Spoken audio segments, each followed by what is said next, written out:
Assalomu alaykum hurmatli obunachilar. Navbatdagi mashinamiz Nexia 1 avtomobili. Yili 96-yil ekan. Suv sistemasida muammosi bor, mashin qizib ketyapti deb akamiz olib kelgan ekan. Birgalikda hozir polni suv sistemasini uladik. Birgalikda ichidan chiqayotgan kirlarni kuzatamiz.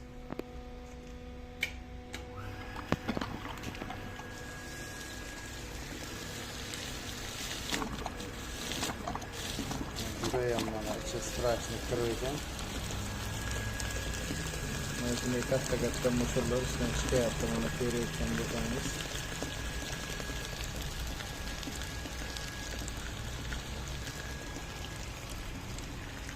Kimgadir mana shunday mashinasida qizib ketish yo bo'lmasa peshga qizdirmaslik holatlari bo'lsa, bemalol tepada ko'rsatilgan telefon nomerlariga murojaat qilishlaringiz mumkin. Manzilimiz Sherobod shahar bozorda kelishda yangi balnisa burilma svetofor ro'parasida ustaxonamiz joylashgan. Bemalol kelishlaringiz mumkin.